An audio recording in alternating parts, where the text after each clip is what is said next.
trình được tài trợ độc quyền bởi công ty cổ phần dầu thực vật Tường An cùng nhãn hàng Tường An Cooking Oil. Xin chào mừng toàn thể quý vị khán giả đang đến với chương trình Thiên Đường ẩm thực. Xin thưa quý vị, chương trình do Đài Truyền hình Thành phố Hồ Chí Minh phối hợp công ty truyền thông và giải trí Điền Quân thực hiện, được phát sóng vào lúc 20 giờ 25 phút tối thứ hàng tuần trên HTV7 Đài Truyền hình Thành phố Hồ Chí Minh. Chúng tôi cũng xin trân trọng cảm ơn công ty cổ phần dầu thực vật Tường An và nhãn hàng Tường An Cooking Oil đã tài trợ độc quyền chương trình này. Ngay bây giờ, ngày hôm nay, chúng tôi sẽ mang đến cho quý vị những gương mặt của showbiz dễ thương, hiền lành và ít nói. Riêng ngày hôm nay, tập này họ đến với tư cách là rất là nhu mì, rất là dễ thương, đầm thắm, không ồn ào và náo nhiệt như xưa. Xin mời hai đội chơi xuất hiện. Em nào.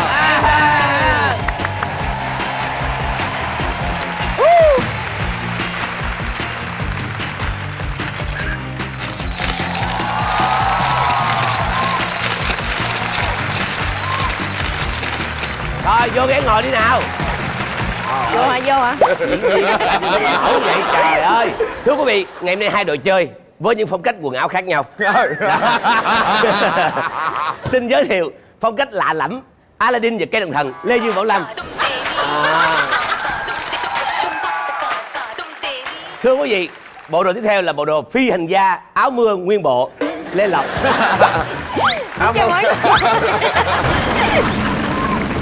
Bộ đồ thứ ba là bộ đồ ngủ ở nhà. Phải, vua vườn cổ tích. Đây, Lâm Khánh Chi. Trời. Trời ơi. Ủa sao đeo bông tai kỳ vậy bà? Cái model của người ta chứ bộ. Đôi bông bị đứt rồi. Không có đứt, cái đôi kiểu ta vậy. Nè bên giờ bên ngắn là bị đứt rồi. Trời ơi, tôi để dành miếng hài của tôi lát nữa đó. Giả bộ mà mình ăn, mình diễn không có vui á, là mình ăn luôn cái cọng bông tai. Mình tưởng cọng mì, vui không? Vui không? Quá vui. Quá trời luôn. Đây, street style Mạc Văn Khoa. Thưa quý vị. Ủa sao buồn quá vậy Khoa? Buồn vậy Khoa? Sao mặt buồn vậy? Đi Sao mặt ăn buồn mà, vậy? nay mình đi Em ăn. buồn hồi nào, em đang mặt hào hứng để chuẩn bị được ăn. Cái gì đấy? Kìa, cái gì vậy? Cái gì vậy? Khoa đứng lên cái tất cả đèn đuốc rồi. Cái đấy là có trước hay tự nhiên vậy anh? Không có đó, chỉ mình em thôi đó. Vậy Thôi và em ngồi xuống anh ạ.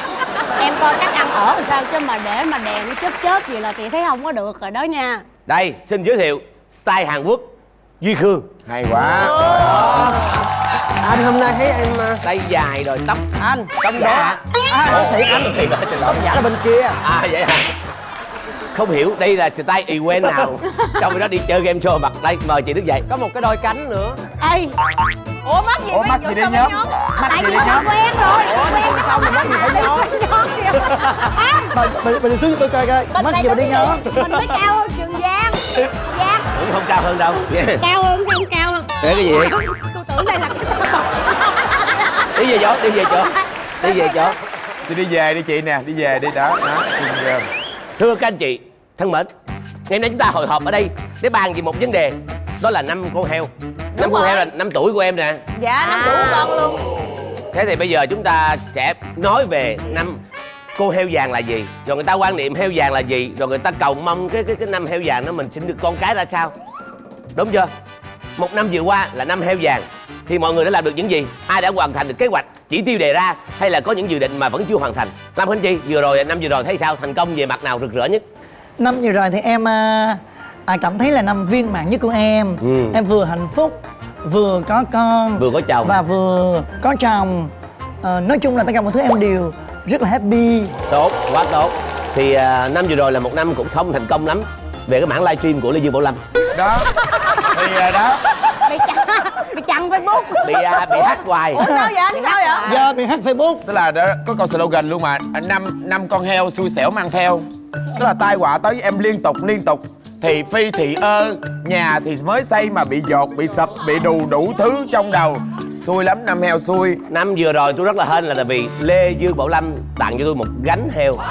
Trời ơi, nhớ rồi, đúng rồi, quên luôn. Nhưng mà có một cái là sau cái đợt đó Trường Giang qua Lê Dương Bảo Lâm tặng thì tất cả những game Lê Dương Bảo Lâm quay đều duyên dáng hơn xưa rất nhiều.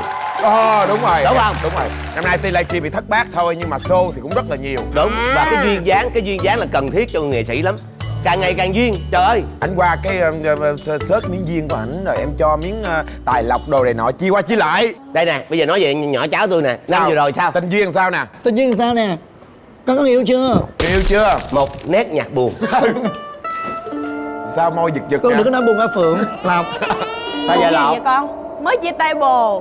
Ai? Ủa ai vậy? Ai vậy? Sao mẹ không Quen chịu lâu hay chưa sao? chia Mọi tay? người ơi, thiên đường ẩm thực chứ phải hôn nhân gia đình đâu mọi người. Thì bây giờ tới bây giờ hỏi Duy Khương nè. Năm vừa rồi sao? Năm vừa rồi thì em không có hoạt động nhiều, thì em kinh doanh Danh gì? túi xách thời Rồi trang. em biết là túi xách đã bị đóng cửa rồi. Ủa sao vậy? Chị biết sao mà đóng cửa rồi? Sao? Tại Cá vì hàng phay. không phải, tại vì không mời em livestream đúng không? Mọi người ơi, đừng chặt đứt chén cơm của thằng nhỏ. Bây giờ trải lòng nè. Tại vì cái năm xui của em á, thì em làm nghệ thuật thì nó cũng bị gãy đổ, nó cũng không có thuận lợi. Thì ngoài cái hoạt động nghệ thuật em kiếm tiền thì em kinh doanh là lần đầu tiên luôn. Thì cái em bị kinh doanh không biết cách làm, thì thế là em phải đóng cửa rất là nhanh, là sau 1 tháng luôn là em đóng cửa. Thì lần đó là lần sóng gió nhất của em. Bao nhiêu cái sự cố xảy ra thì em bị bình an rồi, mọi thứ nó thuận lợi, nó may mắn tới liên tục. Cách em bây giờ cái anh nhận sự việc á, nó cũng điềm tĩnh hơn. Có thể là không khôn nhưng mà em sẽ chậm để quyết định cái sự việc, chứ không có như hồi xưa là em hay vội lắm. Ông trời ông công bằng lắm. Khi ông khép cánh cửa này lại thì ông sẽ mở cánh cửa khác to hơn gấp ngàn lần cho mình bước qua. Dạ. Không có gì phải buồn về cái khoảng thời gian đó. Đó chính là một cái bài học xương máu. Thì 1 năm vừa rồi thì cũng trải qua nhiều thứ, mọi biến động, nhưng mà nó không có gì hết. Chúng ta cứ tích cực trong mọi suy nghĩ thì nó sẽ tích cực. Mà Văn Khoa kìa. Mạc Khoa là một người rất thành công trong năm vừa rồi. Năm vừa rồi là một năm với em thì là một năm nó nhiều thuận lợi ạ, trong công việc cũng như là trong kinh doanh nữa ạ. Em hy vọng rằng sẽ được may mắn như vậy, và càng ngày thì mình càng cố gắng để được may mắn hơn như thế. Một vài phút tâm sự lắng động về đời tư và nghề nghiệp. Bây giờ chúng ta đến với chủ đề của ngày hôm nay, đó chính là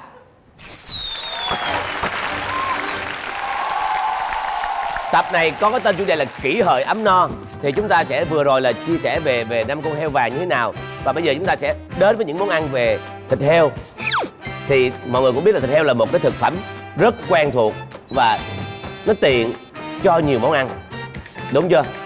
Thịt heo là mọi người, mọi nhà đều dùng được, và nó đơn giản và giá thành cũng hợp lý luôn. Chúng tôi xin nhắc lại một lần nữa, chỉ có đội thắng cuộc mới được dùng đại tiệc, đội thua cuộc cũng được vào bàn đại tiệc, được hửi, được nhìn, được thấy, nhưng không được ăn. Đó là luật chơi của chương trình chúng tôi. Và chúng ta đều là nghệ sĩ. Sĩ diện. Tất cả khán giả truyền hình đang nhìn chăm chú vào chúng ta, gia đình, dòng họ hai bên nội ngoại cũng đang nhìn chúng ta.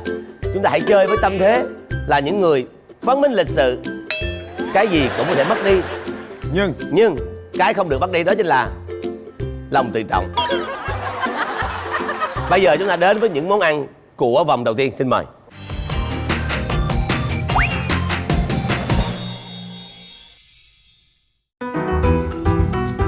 Năm mới Tết đến, mỗi nơi trên thế giới đều được sở hữu một món ăn truyền thống mang ý nghĩa may mắn cho ngày đầu năm. Ở nhiều quốc gia, cả phương Đông lẫn phương Tây, thịt heo thường được xem như là một biểu tượng của sự sung túc, ấm no. Đã vậy, thịt heo còn dễ dùng, dễ kết hợp trong chế biến, nên không ngạc nhiên khi chúng được đánh giá là nguyên liệu thực phẩm phổ biến và được tiêu thụ nhiều nhất trên thế giới. Bao nhiêu quốc gia, bao nhiêu vùng miền là bấy nhiêu cách chế biến. Đến với Thiên đường ẩm thực ngày hôm nay, bạn sẽ được tha hồ khám phá, tận hưởng hàng ngàn các món ăn được làm từ thịt heo Đông Tây đủ loại cho mà xem. Nào, đi thôi! Khai tiệc bằng một mẹt nem tré 3 miền đầy kích thích như thế này thì còn gì bằng, phải không nào? Thịt chua sẽ là đại diện đến từ khu vực phía Bắc, được làm từ những nguyên liệu dễ kiếm. Cách chế biến cũng không quá phức tạp, nhưng lại mang hương vị thơm ngọt lạ lùng, làm cho thực khách phải xốn sang bởi những dư vị độc đáo, giúp thịt chua trở thành món quà đặc sản nổi tiếng của vùng đất tổ Thanh Sơn, Phú Thọ. Đại diện của miền Trung cũng sẽ không hề làm thất vọng với món tré chứa danh khắp nơi, mùi vị chua thơm nồng nàn, hương riềng, thính lá ổi đặc trưng, khiến món tré miền Trung không thể lẫn đi đâu được. Tré ăn ngon nhất là khi được trộn cùng với tỏi, rau húng lủi, ớt, muối tiêu và nước cốt chanh thì phải nói là không thể cưỡng lại được. Thử một lần là nhớ cả đời. Thành viên cuối cùng xuất hiện trên mẹt khai vị chắc chắn không thể thiếu món nem lai vung đến từ miền Tây Nam Bộ, phải không nào? Nếu nem chua miền Trung mang vị chua đậm thì nem Lai Vung lại sở hữu vị ngọt hơn, hòa cùng vị chua cay và cọng bì giòn sật, càng làm tăng hương vị độc đáo khi thưởng thức. Khi ăn thì cắt nhỏ rồi trộn thêm với dưa leo, tỏi, ớt là bá cháy rồi nha.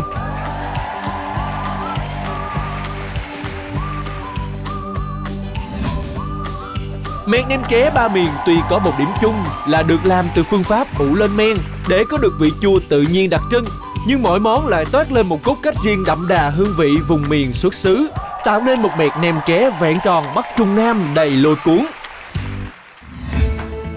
Ở Hà Nội, bún chả được xem như là một nét tinh hoa trong ẩm thực mà ai ghé thăm cũng phải một lần thử qua.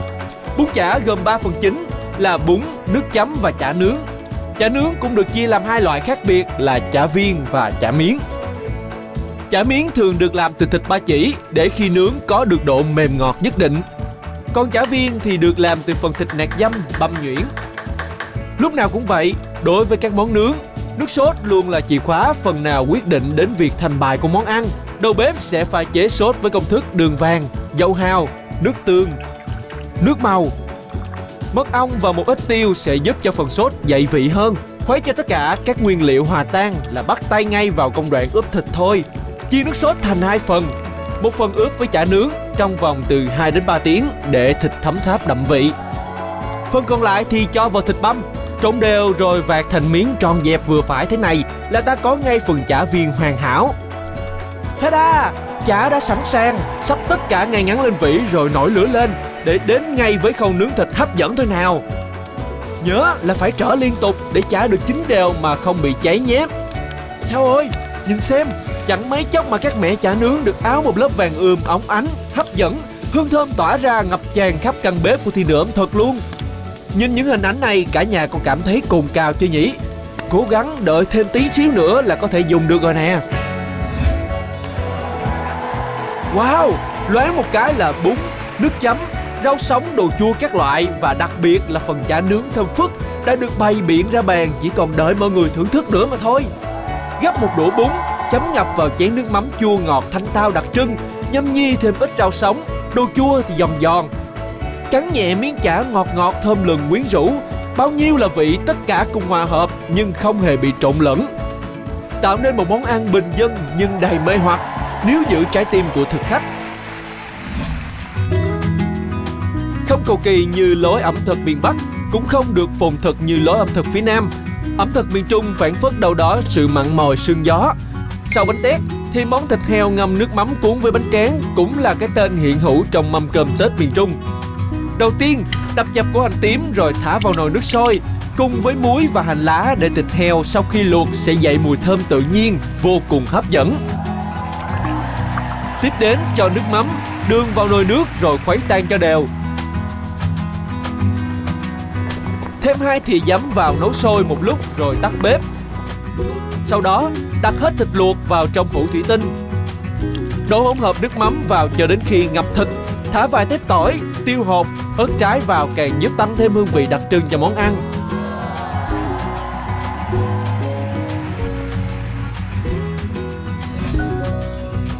Miếng thịt mềm mại, đậm đà thấm đẫm trọn vẹn mùi hương của nước mắm. Lớp da trong veo giòn sật, ăn kèm với thật nhiều rau thơm. Chấm với mắm nêm nữa là chuẩn không cần chỉnh luôn. Cắn đến đâu là tan chảy rụng rời tới đó. Giá mà có chén cơm nóng hổi ăn kèm thì ngon hết sảy. Kết thúc bàn tiệc sẽ lại là một món dân dã đến từ Nam Bộ, mang sức công phá không hề đơn giản. Đó là cơm cháy kho quẹt, món ăn đậm nét chân chất đôn hậu của người miền Tây. Kho quẹt vốn được coi là món ăn dân quê bởi vì mặn đặc trưng do được kho từ nước mắm. Thế nên chỉ cần một vài đầu đũa kho quẹt cũng có thể xong bữa cơm. Thử tưởng tượng hấp dẫn như thế này mà còn ăn kèm với cơm cháy giòn rụm thì quá đã phải không? Cho giò tương An cooking oil vào nồi nhỏ, chơi cho dầu sôi nhẹ thì cho ngay thịt ba chỉ đã được cắt nhỏ vào chiên. Đảo đều tay cho đến khi thịt bắt đầu cháy cạnh vàng ươm, mỡ thịt bắt đầu tươm ra thì vớt ra. Tiếp tục cho hành tím băm, nước mắm vào nồi dầu Tường An cooking oil lúc nãy. Thêm đậu hành, ớt, đường, tiêu cùng với tôm khô. và đặc biệt là mẻ thịt ba rọi chiên vàng ươm. Đảo đeo tay trên lửa thật nhỏ để món kho dần dần sánh sệt chuyển sang màu nâu caramel hấp dẫn. Bắt tay ngay vào chiên cơm. Chiên bằng dầu từng A cooking oil sẽ là bí quyết giúp cơm vừa vàng và giòn tan đạt chuẩn. Giờ thì mời cả nhà cùng thưởng thức nhé. Lấy miếng cơm cháy, quét sâu vào thố kho quẹt, điểm thêm tí mỡ hành nữa thì hết sạch cơm trong vòng 1 phút 30 giây cho mà xem. Ăn kèm với dĩa rau luộc các loại sẽ giúp cân bằng hài hòa vị giác. Chỉ cần thố kho quẹt nóng hổi quyến rũ như thế này thì cho dù là cơm hay là rau cũng cân hết đó nha. Ở mỗi miền đất nước, người dân lại có khẩu vị ăn uống khác nhau, góp phần mang đến sự phong phú, đa dạng cho văn hóa ẩm thực Việt Nam. Và hết thảy sự đa dạng đặc sắc ấy, Thiên Đường ẩm thực đã gửi gắm trọn vẹn trong đại tiệc uẩn ỉn 3 miền này mất rồi. Đội chiến thắng ơi, mau mau thưởng thức ngay đi nào. Kính thưa các anh chị, trò chơi này vô cùng đơn giản. Nhìn chữ, đoán, hết. Đơn giản nha anh. Đơn giản. Mà xin thưa luôn là nói về con heo ha. Nói về con heo, có thể là thành ngữ, có thể là tục ngữ, có thể là ca dao, có thể là những câu dân gian truyền thuyết, truyền miệng để lại. Ta cười hả? Trò này nhớ mẹ em.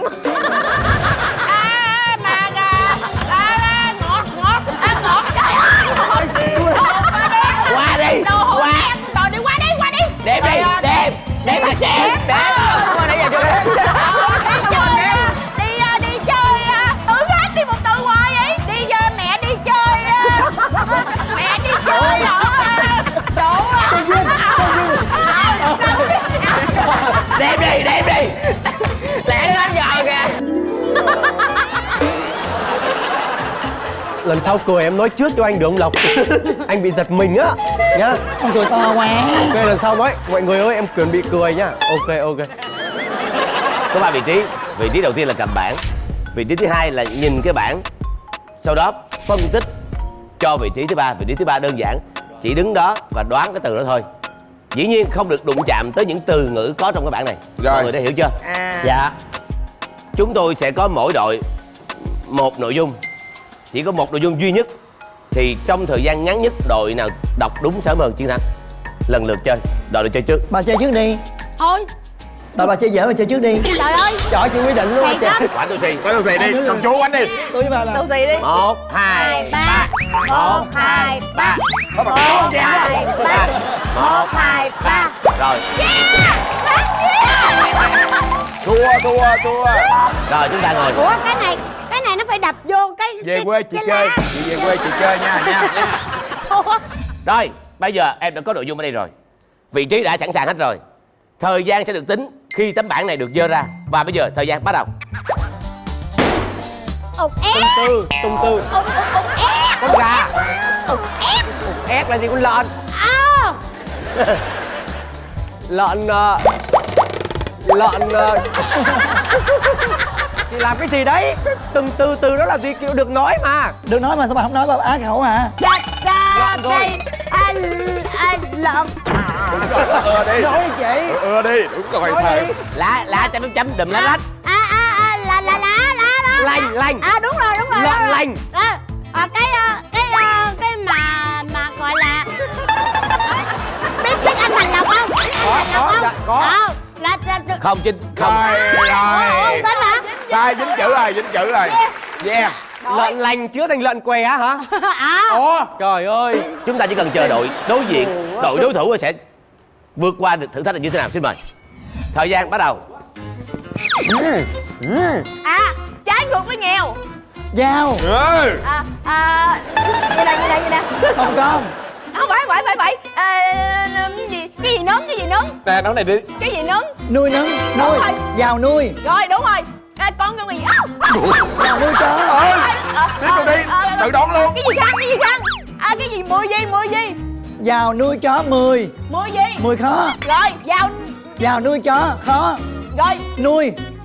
Tiếp luôn. Con gì à? Nuôi heo à? Đâu? Dao nuôi chó khó nuôi heo. Đói bụng quá. Trời ơi, quý vị ơi, tôi không ngờ nhỏ cháu tôi khó nuôi gì. Ngay bây giờ bước vào đại tiệc, đó chính là đội Lê Dương, Bảo Lam.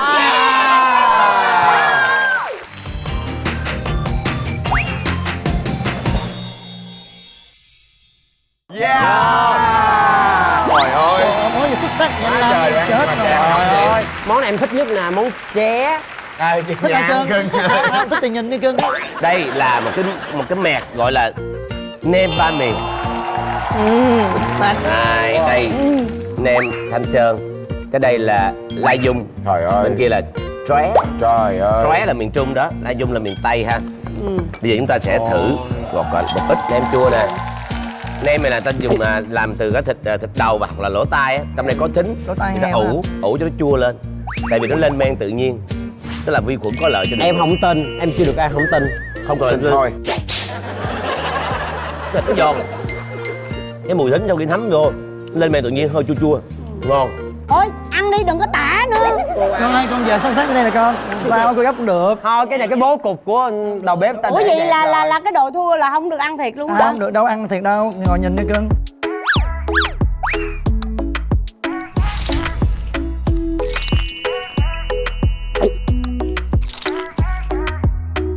Cái người ăn nó nói người tôi không nói của tôi à.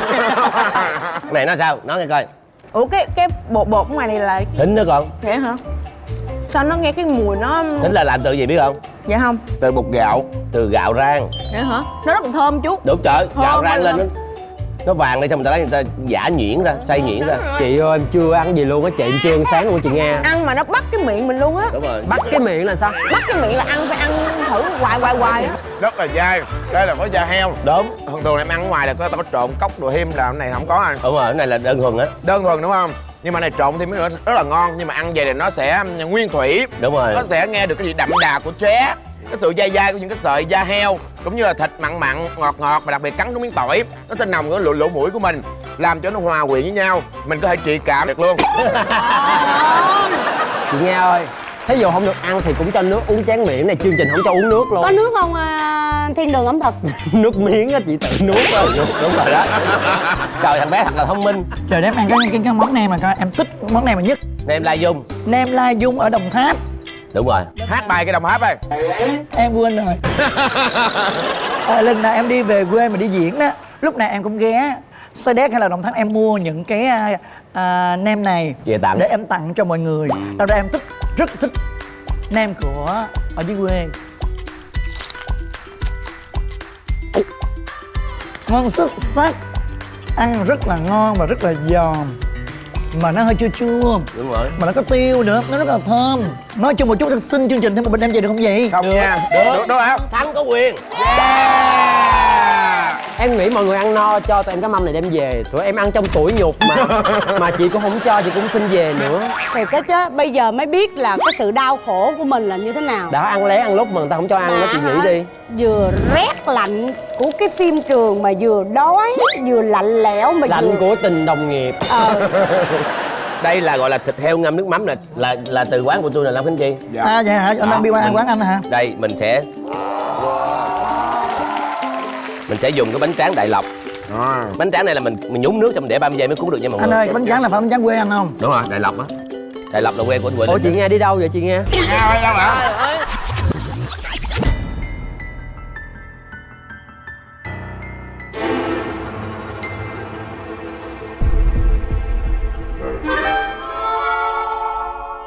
Mình sẽ dùng cái bánh tráng Đại Lộc. Bánh tráng này là mình nhúng nước xong để 30 giây mới cuốn được nha mọi người. Đúng rồi, Đại Lộc. Đại Lộc là quê của Ủa chị Nga đi đâu vậy chị Nga? Nghe ơi đâu hả? đội bên nhà hàng không có che chắn gì cho nhau. Đi đâu mà làm gì vậy? Tôi đâu tính đi ra trước coi đồ ăn coi sao nè. Chị sao nè, cầm bá bông ngồi thử chơi. Nha. Đây là mắm nêm cá cơm ở của quán luôn nha. Không được ăn. Không được ăn cô ơi. Không được ăn. Cho hả? Tôi định cho ăn mà bé Lộc không cho Đây. kìa. Dạ không cho hả? Chị Nga ơi, chị đừng vậy nữa. Ôi rồi. Bây giờ chúng ta lấy nè, nó lấy miếng rau nha. À khoan, trời ơi, quên. Cái gì vậy? Đôi đũa. Đũa ăn riêng. Đây chúng ta lấy một ít rau ha. Trời ơi chết. Chị Nga ơi về đi chị Nga ơi, em đói Đâu chị bụng đứng chị quá. coi thôi. Sau đó chúng ta nếu thích thì bỏ bún, còn nếu không thích thì không bỏ vậy thôi. Ủa chị ăn đâu đây ạ? Vì sao chúng ta phải ăn bánh tráng Đại Lộc? Vì sao? Vì sao? Nó dày. Nó mỏng không quá, nó Ủa mỏng và nó rất là dẻo. Nó is beautiful. Hay quá. Ngon quá giờ anh hấp dẫn Đây, quá chết rồi. chúng ta phải chấm vô đây. Chắc lên cân quá à. Cứ chấm thoải mái, bởi vì mắm này mình pha vừa cho mọi người rồi nè. Chấm vô đây.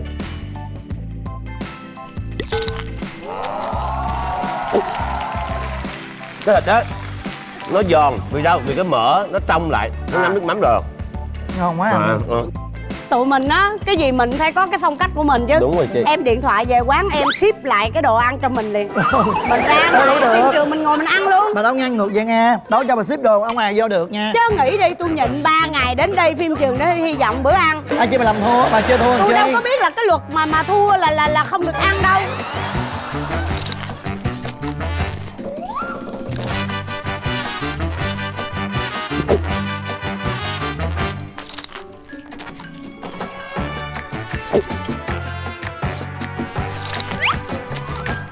Ủa sao mình ăn là dính tùm lum miệng gì cứ? Quá ngon. Hả? Ngon sao nè? Ở đâu mà ai mà sáng tác một cái món quá ngon. Cảm ơn cái người mà suy nghĩ được cái món này mà để cho hậu thế về sau được món ăn quá xuất sắc. Thứ nhất là cái thịt nó hơi cứng cứng, nó không có mềm như thịt luộc. Đúng rồi. Nó sẽ mặn Nó mùi nước giòn. mắm nguyên chất. Nó giòn. Và đầy đủ các rau, và đặc biệt á là cái mắm này nè. Đúng Nó rồi. có cái con cá luôn, Đúng, còn đúng. bé cá luôn. Mình cắn mà trúng cái đầu bé cá, cái phụp cái rất là ngon, mặn mặn. Cảm ơn người rất là ngon. Nuốt xong đi rồi nói. Không có ai mà vừa ăn vừa nói không nghe. Đúng rồi chị ơi. Nghệ sĩ kỳ quá. Kỳ quá à. Nuốt cho giọng trong lại. Nè bà ăn mà son dính cái cằm này dầm nè. Cho chị nước uống, cho chị nước uống. Nè chị uống mắm nêm đỡ nè. Sao? Thịt heo ngâm nước mắm rất là ngon. Và ăn với bánh tráng ở Đài Lộc rất là ngon. Và cảm thấy là rất là ngon. Rồi hết. Trời sao chị vòng vòng trong một cái từ ngữ. Nói nè, nghe Lê Lộc nói nè. Ăn mắm không rất mặn nhưng mà chấm với cái này là bằng cái gọi là cái gì á Dúc, vừa ăn rất là Vừa ngon. ăn vừa phải. Dạ đúng rồi, cái thịt heo trụ nó thấm nước mắm, nó ăn nó đã gì đâu luôn á. Chương trình không có cho mình ăn. Thôi chị ăn thịt em đi. Thưa các anh chị, nếu mà ăn như vậy thì nó quá đơn giản đúng Đúng không? rồi. Hồi nãy là nay là từ ngoài Bắc nè, mình vô tới Miền Trung. miền Trung nè, thì bây giờ mình phải đi miền Tây. Người đâu? Anh ơi chưa ăn này mà. Từ từ, người thắng luôn được ưu đãi, người thua thì em biết rồi, những mảnh đời bất hạnh. À, người đây. Người đây. Trời Trời ơi. ơi, cái gì vậy? Kho quẹt chấm cơm cháy thôi. Trời ơi. Cơm cháy chấm kho quẹt mọi người ơi. Rồi tôi luôn nè. Sao nó thơm thế? Đỉnh cao. Cơm cháy kho quẹt. Mọi người để nè. Khi chúng ta cầm miếng cơm cháy ăn kho quẹt là chúng ta phải cầm miếng cơm cháy Rồi. lúng xuống xong vớt hàng. Quẹt nhẹ tha nói. Xuất sắc quá anh ơi. Ôi trời ơi. Trời ơi. Trời ơi bụng nó đói nó quặn. Đó con tử quá. Trời ơi. Đây là thịt ba chỉ thấy không? Thịt ba chỉ mà nó có mỡ, mà khi chúng ta làm kho quẹt á thì cái mỡ nó sẽ chảy ra và cái miếng thịt nó khô lại.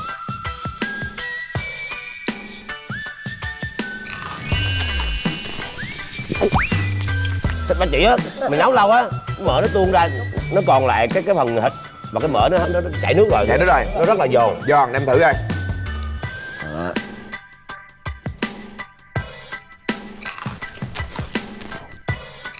Sao thấy không? Ngon á. Xuất sắc anh ơi, ngon quá anh ơi. Ngon Cơm sao cháy rất nói là rồi. giòn. Này là đúng vị miền Tây luôn. Này nó ngọt. Đúng rồi. Đúng không? Đúng rồi. Cơm cháy rất là giòn. Giòn. Tích mỡ rất là ngon. Này phải ăn với rau nữa, mình chấm mình Đúng kết rồi. hợp với nhau. Đúng rồi chị. Ăn đậu bắp luộc anh. Rồi bắp luộc nè.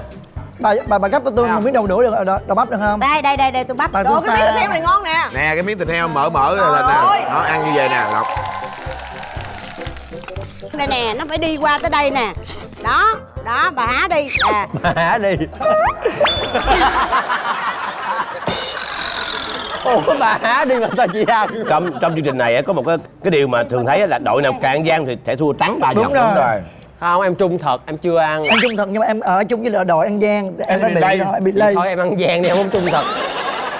Bây giờ chúng ta bay ngược ra Hà Nội ăn món Bún chả. nổi tiếng thế giới, bún Hay chả. Bún chả là cái nước nó phải ấm nha. Đây, chúng ta bỏ miếng bún nè. Ây da. Hà Nội em ơi. Đó. Chút xíu rau nè. Đó, rồi sau đó chúng ta để một miếng chả lên, sau đó múc cái nước mắm mà có đu đủ trong này ha. Này, Xuất sắc. mọi người ơi, mọi người hãy nhìn đây.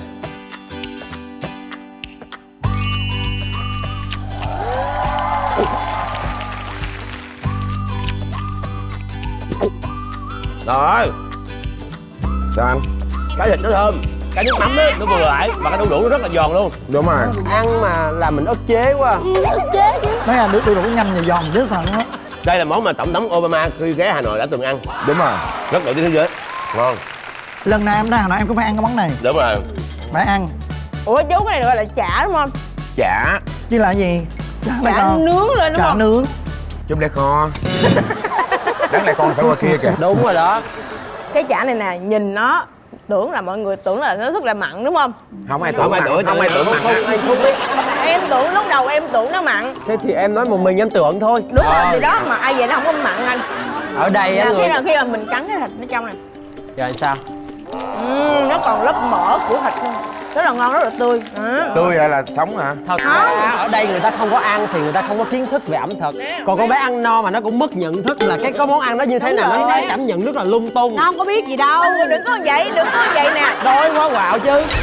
Anh, ở ngoài nó nướng nhưng mà ở trong nó không có khô. Đúng rồi, nó mềm mềm. Thấy chưa? Ăn phải ăn mới cảm nhận được. Mấy người không có ăn sao biết được mà nói. Thì người ta đâu có kiến thức đâu. Thì đừng có cãi. Chứ mà anh chấp nhập chén nào. Chén ngập ngập xong mình ăn xong mình húp luôn nước mắm luôn. Đúng, Bởi vì đúng, nước mắm đúng. nó rất là ngon. Nước mắm này là vừa ăn, nó không có mặn. Không tin hay không tin. Không tin thôi kệ em, không cần em tin. Chỉ cần khán giả truyền hình tin chúng tôi là được rồi. Đúng rồi. Nói chung là thịt heo là một cái loại thực phẩm mà nó phổ biến, nó thông dụng, nó dễ đến với bữa ăn của từng gia đình, bữa xong làm được nhiều món và cái giá thành nó cũng hợp lý. Nhưng mà dĩ nhiên chúng ta phải lựa những thịt sạch, tươi và có gọi là nguồn gốc kiểm định rõ ràng. Chúng ta không nên mua bừa bãi thì rất ảnh hưởng tới cái sức khỏe. Nên ăn uống là vậy. Thưa quý vị, chúng tôi là chương trình là có một cái tiêu chí là ăn không chỉ để no mà ăn là còn lo cho sức khỏe. Và cũng mong quý vị hãy giữ cái nguyên tắc khi mình nấu ăn và làm đồ ăn cho gia đình mình, đó là vệ sinh là hàng đầu, chất lượng là hàng đầu, và nấu bằng niềm tin, nấu bằng tâm, nấu bằng sự yêu thương thì gia đình sẽ có những bữa ăn hạnh phúc. Cảm ơn quý vị. Đây chỉ là vòng đầu tiên, vòng thứ hai còn khủng khiếp hơn. Mời quý vị chờ xem.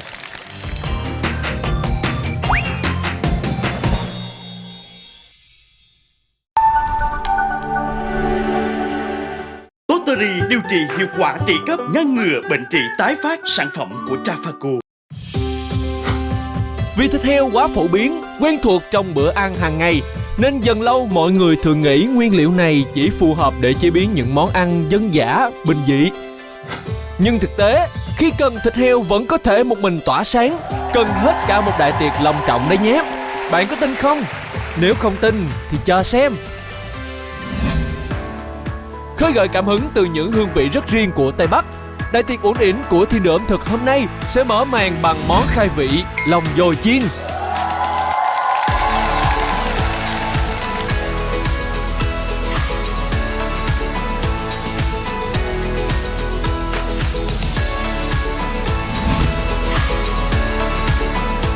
Đầu tiên băm nhuyễn lá mơ, ngò rí, mỡ và gan heo như thế này, rồi nêm nếm với một ít gia vị cho vừa ăn. Cho thêm đậu xanh bỏ vỏ vào sẽ giúp tạo thêm hương vị cho món ăn đấy nhé.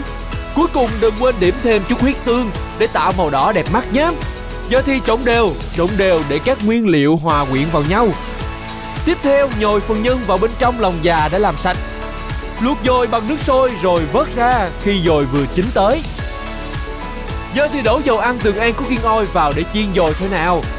Chọn loại dầu phù hợp, chịu được nhiệt độ cao sẽ giúp cho món ăn có được thêm màu sắc hấp dẫn bên ngoài nhưng vẫn tươi ngọt bên trong, lại an toàn cho sức khỏe. Chiên cho đến khi dồi được áo một lớp vàng nâu giòn rụm, hấp dẫn thì vớt ra các khúc vừa ăn. Cháu ơi, nhìn những miếng dồi trông mới ngon mắt làm sao. Khi cắn vào bạn sẽ cảm nhận được vị ngọt nơi đầu lưỡi của phần nhân bên trong và độ giòn tan sần sật bên ngoài. Mở đầu đại tiệc hấp dẫn như vậy đã khiến cho hai đội chơi hào hứng chưa nào. Giữa những ngày cuối năm có khí trời se lạnh thì các bạn khán giả của Thiên đường ẩm thực ơi, sao không thử sưởi ấm ngay bằng món thịt ba rọi nướng đi nào. Cách chế biến của món ăn này vô cùng đơn giản luôn. Đầu tiên cắt và băm nhuyễn hành tím, nghệ và củ riềng, rồi đem đi nêm nếm với chút đường, mẻ, mắm tôm cùng với dầu ăn Tường An Cooking Oil, rồi trộn đều để các nguyên liệu thấm gia vị. Bước này sẽ giúp cho món ăn có được màu sắc bắt mắt và dậy mùi hơn. Khứa miếng thịt ba rọi như thế này, rồi ướp thịt với gia vị, Xoa đều để gia vị dễ dàng thấm vào thịt. Để phần da khi nướng có độ giòn thì hãy rưới đều lên hỗn hợp mật ong và giấm lên trên như thế này nhé. Thêm một vài khúc sả để tăng thêm hương vị cho miếng thịt. Giờ thì đem đi nướng được rồi đó. Đừng quên là trở đều hai mặt cho đến khi thịt chín tới, có màu vàng nâu óng ả và mùi thơm hấp dẫn nhé. Miếng thịt giòn rụm bên ngoài, mềm ngọt bên trong kết hợp với vị chua chua của mẻ và giấm. Vị ngọt của thịt và mật ong làm kích thích vị giác. Thế thì Thiên Đường ẩm thực tin rằng món thịt ba rọi nướng này chỉ thoáng chốc là hết sạch cho mà xem. Đến với vùng núi Tây Bắc thì bạn sẽ khó lòng mà bỏ qua được món thịt đùi hấp. Nghe có vẻ đơn giản nhưng mùi vị lại chẳng đùa được đâu nhé. Hãy chuẩn bị tinh thần khám phá cùng Thiên Đường ẩm thực nào. Trước tiên là đập dập hành tím, mía, kể tươi như anh đầu bếp nhé. Củ riềng thì cắt thành từng lát mỏng. Tiếp theo, đun nước sôi rồi thả hết nguyên liệu đã sơ chế vào nồi, sẽ giúp nước hầm thịt có được hương vị đặc biệt. Nêm nếm với gia vị cho vừa ăn. Cuối cùng cho mẻ vào để giúp cho nước hầm thêm đậm vị hơn. Khuấy đều để các nguyên liệu hòa quyện vào nhau. Cho thịt đùi đã làm sạch vào nồi. Hấp khoảng 20 phút, rồi vớt ra cắt thành miếng vừa ăn. Chỉ cần nhìn miếng thịt thôi là đã thấy đậm đà, dậy vị đến giường nào rồi đó. Wow, món thịt đùi hấp nóng hổi đã ra lò rồi đây. Thịt đùi được hấp mềm mọng thơm nước mũi, kết hợp với vị ngọt từ mía, vị cay thơm của củ riềng sẽ tạo cảm giác ấm áp, dễ chịu những buổi chiều cuối năm lạnh lạnh. Món ăn đậm chất miền Bắc tiếp theo được dự đoán là sẽ tiếp tục chiếm lấy cảm tình của khán giả bởi hương vị độc đáo lại còn dễ gây thương nhớ. Đầu tiên, cắt nhỏ hành tím, băm nhuyễn củ riềng và nghệ tươi. Mang tất cả đem đi phi thơm với dầu ăn Tường An Cooking Oil sẽ giúp cho món ăn có được màu sắc bắt mắt và hương vị thơm ngon hơn. Giờ thì cho thêm một ít nước lèo vào, sau đó nêm nếm với gia vị cho vừa ăn. Anh đầu bếp mách nhỏ rằng nếu nêm thêm mẻ và mắm tôm sẽ tạo nên nét đặc sắc cho món ăn này đấy. Nấu trên lửa nhỏ liu riu để thịt heo thấm đẫm các loại gia vị là có thể thưởng thức được ngay rồi. Thịt heo bên ngoài vàng ươm đẹp mắt, bên trong mềm ngọt hòa quyện cùng với vị the the đặc trưng của củ riềng. Một món ăn tuyệt vời như thế này thì sẽ là một thiệt thòi lớn cho những ai không được thưởng thức đấy nhé. Vai trò kết thúc đại tiệc sẽ thuộc về nồi lẩu khoai sọ nóng hổi, ngập tràn đầy mới lạ. Hãy theo chân chương trình đến khám phá món ăn này ngay sau đây nhé. Trước tiên là đập dập hành tím, cắt lát củ riềng, cắt nhỏ hành lá, ngò rí như thế này. Phi hành tím củ riềng cho dậy mùi thơm ngào ngạt, rồi sau đó cho thịt heo vào xào chung. Các bạn có ngửi thấy hương thơm lan tỏa đâu đây chưa nào?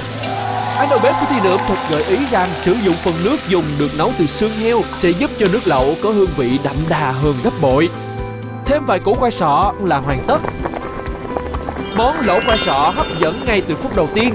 Húp một miếng, bạn sẽ cảm nhận được vị ngọt từ nước dùng xương, hòa quyện cùng với các nguyên liệu.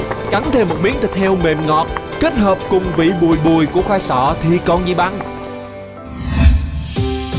Chiên, nướng, hấp, nấu, giòn, mềm, đậm đà, thanh tao, chua, cay, mặn ngọt.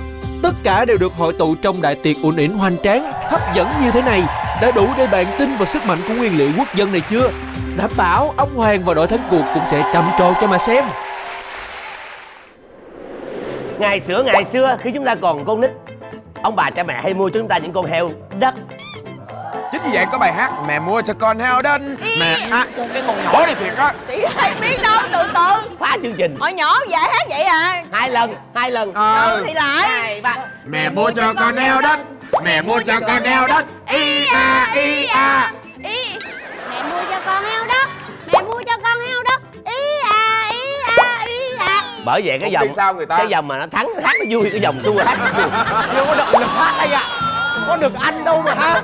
Rồi bây giờ là cái cảnh này chắc tôi nghĩ là đập Rung. mấy heo này bể nè, không biết sao đập. Mà cho mình đó đung nó đập không nổi luôn. Được, phải đập chứ, không đập không được ăn cái đồ ăn hồi nãy đâu. Đây, mỗi đội sẽ có một gậy, một bịt mắt và một nón bảo hiểm để bảo hộ.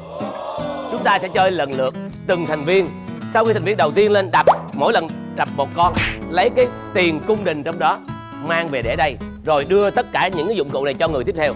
Lần lượt như vậy trong 2 phút, đội nào mang về nhiều giá trị tiền cung đình hơn, đội đó bước vào đại tiệc. Thời gian dành cho hai đội 2 phút, nhưng đội nào kết thúc sớm hơn và mang về nhiều giá trị tiền cung đình hơn, đội đó giành chiến thắng, bước vào đại tiệc. Nhớ vị trí heo chưa? Mở mắt ra nhớ vị trí heo cái này. Là nhớ vị trí nha. Nè mở ra dợp cái đi, mở ra dợp cái đi. Rồi cái đi nè. Rồi ok. 1, 2, 3. 2 phút bắt đầu. Đi lên. Đâm. Hay quá. Mở mắt. Về. Lâm đi, chạy đi. Nhanh lên. Trời ơi. Rồi mở mắt ta lấy tiền. Mở mắt ta lấy tiền. Lâm tiền. Tiền đâu? Quanh về. Không lấy tiền. Hình như không có tiền. Không có tiền hay sao đó, đi về đi, chạy vô. Đi, chạy nhanh lên. Chạy lên công chúa. Đạp. Đúng rồi. Mở mắt ra. Dưới chân kìa. Dưới chân bà ơi, bà bị quăng gà rồi. Tiền cung đình đó. Kìa.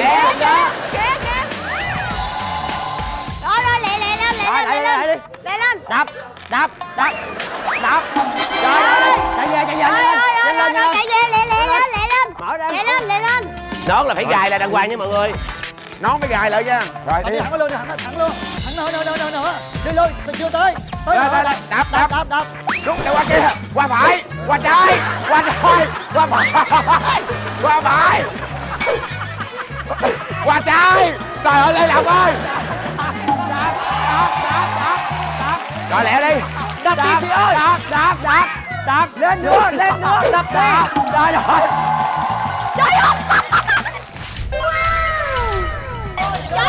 Quay về. Còn một cái nữa kìa.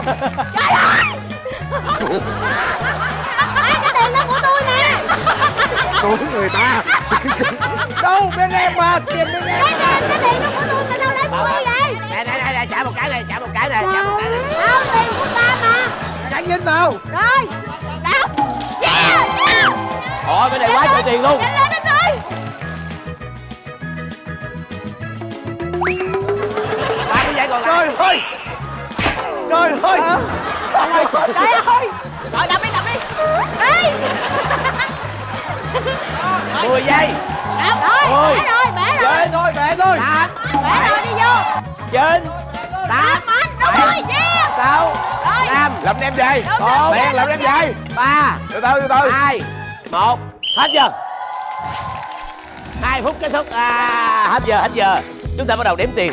Đây là những tờ tiền cung đình. Nhiều lắm. 2.000. 1.000 là 3.000. 3.000 với 2.000 là 5.000. 5.000 với 500 là 5.500. 5.500 với lại 500 là 6.000. Và đây 50.000, có nghĩa là 56.000 tiền cung đình. Trời ơi, là một tờ nó bằng mấy tờ đó hả? Đó. 10.000. 10.000. Trời ơi. 11.000. Đây 1.000 là 12.000. Ngàn là mang ra. 13.000. 13.500. 13.500. Hết đâu nha. Đây 2 tờ bự đó. 1.000 là 3.000. 3.000 với 2.000 là 5.000. 5.000 với 500 là 5.500. 5.500 với lại 500 là 6.000.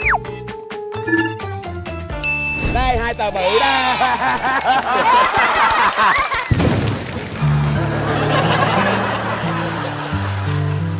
Tám mươi 3.500. 13.500 với lại 50.000 là 83.500. 63.500.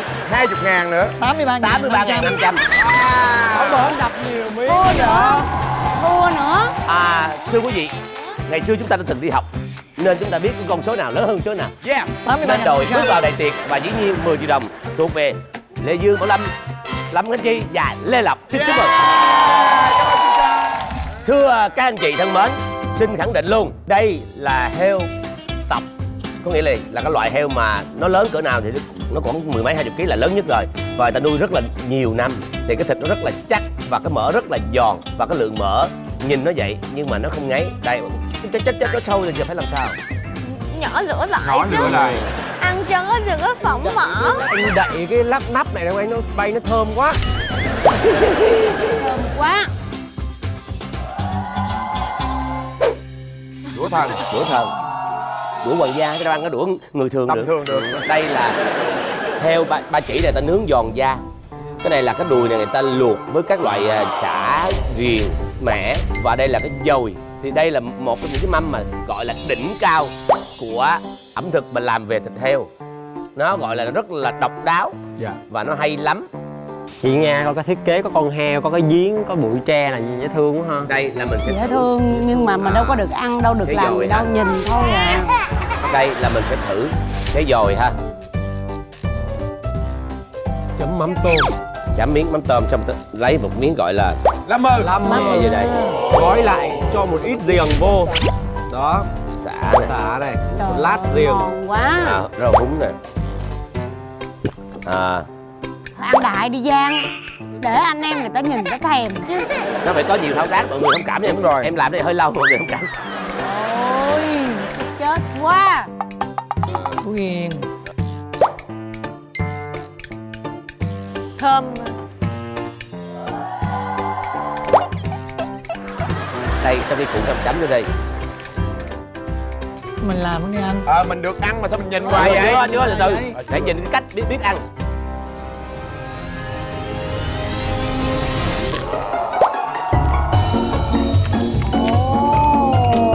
Thật là vi diệu. Ủa ăn cây xả luôn anh. Xả sống ăn tốt lắm á. Xả sống ăn tốt lắm anh.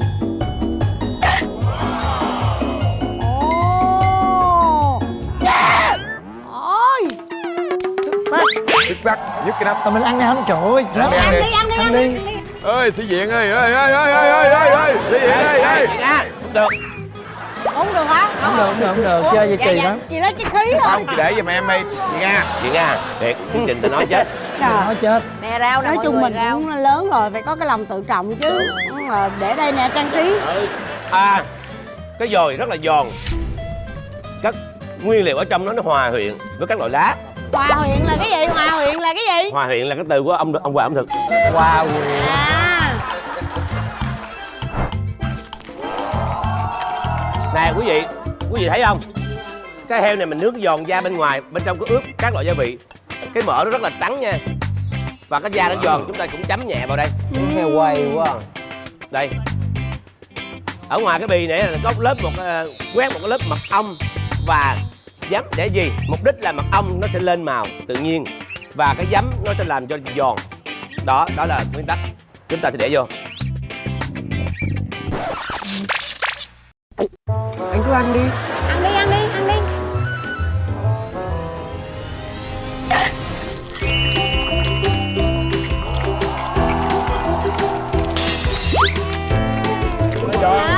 Ôi. Nó bể một cái trong người mình đó. Đâu Được á. trong người mình đó. Người mình nó tan nát hết trơn luôn. Lắm. Cái da giòn nữa, cái thịt nó thơm mà nó không khô.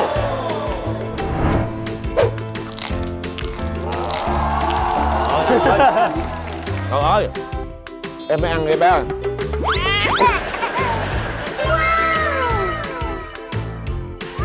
Trời ơi, cái gì mà nè, vừa mỡ nè, vừa thịt nè, mà vừa da nè, 3 lớp luôn. Đúng vậy. Xuất sắc. Trời ơi. Ăn là nó giòn tan trong miệng. Cái da của nó rất là giòn. Cộng với mắm tôm nó không ngọt lắm. Mắm tôm thì đúng ở ngoài cái Tiểu pha đúng rồi. phù hợp với cái món này. Nó hơi mặn, nó hơi mặn hơn miền Đúng rồi. Trung một xíu. Mà kết hợp với mấy cái lá mơ này, trời ơi, xả nữa, nó thơm nữa. Rất là ngon. Em nói gì đi em? Da giòn lắm, ăn mà sợ mẻ răng luôn á. Trời Rột. ơi, quảng cáo gì ai ăn con. Giòn mà thịt không khô, rất là ngon. Nè, mai mốt nha, cái đội thua đừng có sắp chén bát ra đây nha, tôi không có thích được đó. Đây là cái thịt đùi, chúng ta thấy rõ ràng nè. Cái phần da là phần da nè, sau đó phần mỡ nè, mà mỡ trong nghĩa là gì? Là cái mỡ nó sẽ giòn. Là quy luật như vậy và cái phần thịt nó rất là juicy. Chưa xì nữa kìa chị. Đó. Juicy là cái gì vậy? Đây chúng ta để úp rau. Nói là chương trình không được nói tiếng Anh mà juicy là cái gì vậy? Đây, chúng ta để vô đây.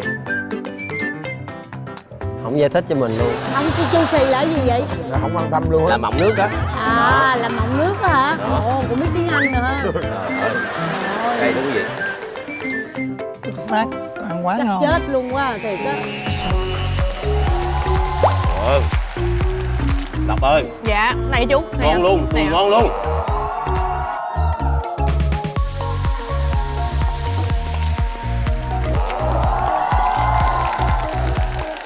Ngon quá. Quá ngon. Sao thấy sao? Em thấy rất là ngon. Da rất giòn nhưng mà không có khô, thịt Đúng rất là rồi, rồi. ướt rất là ngon. cái da nó bị rất là mỏng đây, rồi ăn mà nó giòn, nó dai cái da này, cái lớp mỡ rất là mỏng. Cho nên người ta nói rằng thịt heo chỉ làm được mấy cái món như là chiên, xào, nấu rồi kho tàu. Phải không? Sai lầm. Thịt heo còn làm ra những hương vị tinh tế như thế này. Nhưng mấy ai hiểu được điều đó? Đúng, chỉ có 4 tụi mình thôi. Đúng rồi. Đâu có ai hiểu được nó ngon thế nào. Có hiểu gì không? Rất là thơm. Nói một điều này để Khoa đừng buồn là Khoa không ăn được cái mâm này thì mất cả cuộc đời. Dạ. Kêu chị chiếc xe cấp cứu lại em. Bây giờ chúng ta sẽ thử tới cái món tiếp theo là heo nấu riềng Lấy mẹ. riêng mẹ. Trời ơi, cái món này nó sẽ ngon hơn nếu chúng ta bỏ vào chén chúng ta một ít bún. Để chi? Cái độ húp và cái độ trơn tuột của bún nó sẽ làm cho cổ họng mình nó sẽ Chị buốt ơi. mát. Ôi trời ơi là trời ơi Đây. là trời. Xin phép gia đình. Nhưng mà mình còn vòng cuối nữa cho nên mình ăn lưng thôi. Wow. Cho em thay chén mới cái Ai chén cái? Ủa đó hả? Rồi không ăn rồi còn lấy luôn chén vậy. Không ăn rồi còn muốn ăn. Đây chén bị dơ rồi. Chén mắm Nè tôm. đem chén qua bển Nè. Nè mọi người ơi, thử chứ nè.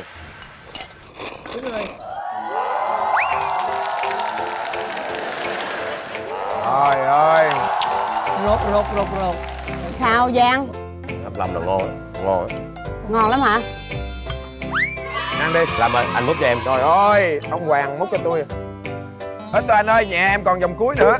Đây nè, cái vòng cuối là em không có thắng nữa đâu Lê Dương Bảo Lâm.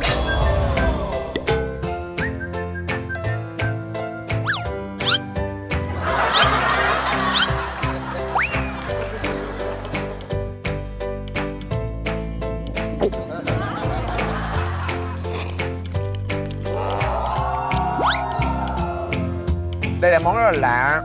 Thịt nó dai, cái hương vị nó rất là thơm. Này mà ăn mà cảm này đó, cái riềng nó làm nó giải cảm là tốt. Thật sự á, cái heo này rất là săn. Thịt nó săn lại. Heo cầm xiên mất con. Ăn mà đủ như nó mới chạy bộ đó. Nói kẹo bộ. Trời ơi. Mà hồi nãy á, ngửi á thì cái mùi nó không có đậm đà lắm nha.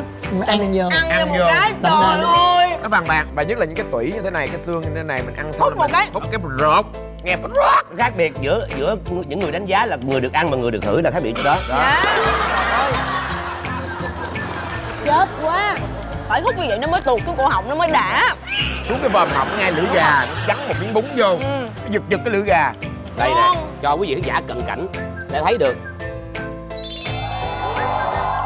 Chị ơi, em đói bụng quá à. Chị cũng đang chết ngất đây nè. Gái nhau sao thắng đi nào được ăn.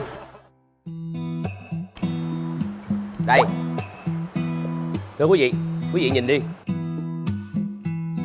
Quý vị thấy không? Mời quý vị. Trời ơi. Quay cận lại camera hửi nữa. Chào quay phim luôn.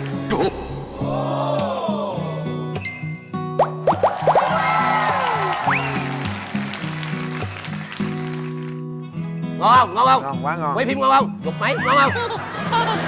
Heo mà người ta nói con heo rồi. Ê cái gì vậy?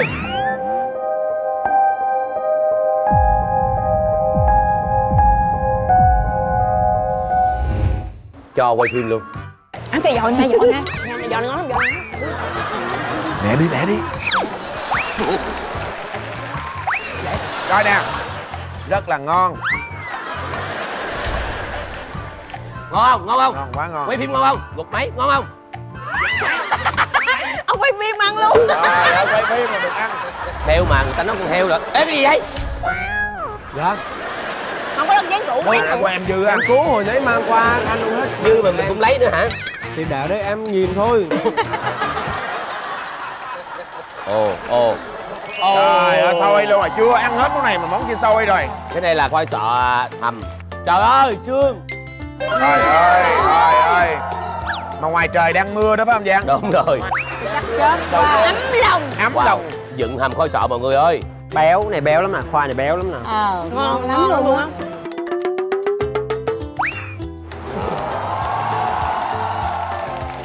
Sao vậy chú? Sao anh? Ngon. Nửa ngon nữa hả? Nó rất là thanh tao. Nó có cái độ béo của khoai. Cái da heo vàng ươm thơm mà nó không hề ngấy. Mọi người ơi, cái này chấm chấm vô mắm mặn. Trời ơi. Mình lấy chén chừng ngao lên mình đổ mấy cái dư này nè. Đi lên qua bên lấy giùm anh cái. Đổ mấy cái dư đi. Đổ mấy cái dư nè. Sao tôi giống? Cho tôi đóng vai con nhà nghèo đi. Trời ơi, hồi bé Trời sọ. ơi. Trời ơi là trời, chắc chết luôn. Trời ơi. Này mình trời ơi, mình lựa mấy con ngon mình Đây ăn đây đây đây múc cho.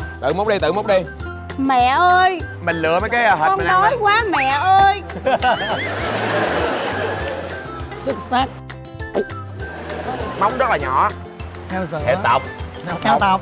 Ở cái móng mềm nè. Ăn được cái móng luôn. Mẹ ơi, con muốn ăn heo sữa. Ước mơ đi con.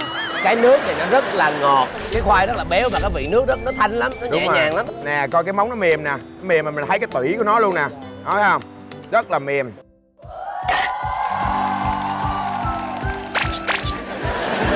Nãy giờ cái món này là con thích nhất cái nước. Đúng rồi. Cái nước ăn nó giống như là nó Như là mẹ nấu nó nhẹ nhàng. đúng rồi, mà nó rất là bổ nha. Nhìn nó lạc nhưng mà rất là bổ tại vì nó ra từ cái chất khoai nè. Đúng rồi. Thịt heo nè, ăn nó trội, nó cảm thấy nó trọn vị luôn á. Ngon lắm tại vì cái nước khoai, anh biết cái khoai nó ra rồi. Anh biết mà. Trời ơi, bé. Và cái món này đặc biệt cho những chị em nào mà mới sinh xong á, rất là có sữa cho con bú. Thưa quý vị các bạn, thì hiện tại là ở dưới cái miệt Đồng Nai em nói là ba mẹ em cứ nghĩ là heo là những món ăn cơm bình thường, đơn giản bình thường. Không, nhưng không. Đúng, quý vị ơi, nếu như heo mà bỏ lên bàn tiệc sang trọng thì nó có thể làm trùm và nó có thể là Bá chủ không? bá chủ luôn. Chẳng hạn như hôm nay Dồi trường, dồi heo, da giòn, đùi. Nói chung là nó rất là một cái thịnh soạn, nhiều món. Nói chung là rất là đa dạng và phong phú. Ôi, I love you heo. Xuất sắc nha. Xuất sắc.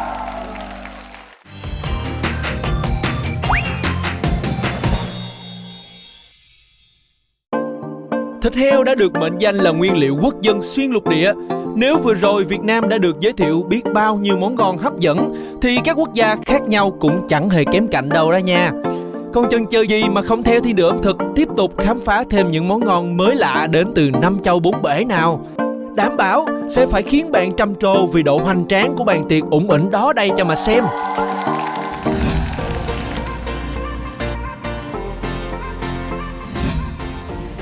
Một loại nguyên liệu khá quen thuộc trong các bữa ăn dinh dưỡng đối với chúng ta đó chính là chân giò lợn. Theo Đông y, chân giò rất giàu dinh dưỡng và có nhiều cách chế biến món ăn khác nhau. Nhưng bạn đã từng thử qua món chân giò muối đúc lò nổi tiếng kiểu Đức này chưa? Đảm bảo sẽ phải khiến bạn bất ngờ cho mà xem đó. Cùng bắt tay vào thực hiện ngay thôi nào. Đầu tiên, chân giò sau khi đã được làm sạch thì mang đi khò lửa thế này để lớp da được săn lại. Tiếp theo, rang hạt tiêu, juniper thì là nhớ là phải luôn đảo đều tay để không bị cháy nhé. Rang xong thì trộn tất cả với thật nhiều muối biển. Sau đó cho ngay chân giò vào khay muối, massage thật kỹ để muối phủ lên khắp chân giò và thấm dần vào bên trong. Trong lúc đợi cho thịt thấm thì xào nhanh các loại rau củ cà rốt, hành tây, cần tây, tỏi bằng dầu tường an cooking oil. À, đừng quên là thêm lá nguyệt quế để tăng thêm hương vị cho món ăn nhé. Cho tất cả vào khay nướng. Đặt chân giò lên trên và cho ngay vào lò nướng. Sau 1 tiếng là có được phần chân giò hấp dẫn như thế này đấy. Thịt heo mọng nước, mềm mại, mang vị mặn mặn, thấm đẫm nước sốt thơm ngọt của rau củ, kết hợp với món ăn kèm giúp cân bằng vị giác thì phải nói là tuyệt cú mèo luôn.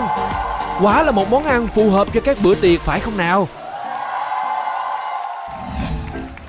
Vẫn là loại thực phẩm phổ biến trong các bữa ăn hàng ngày.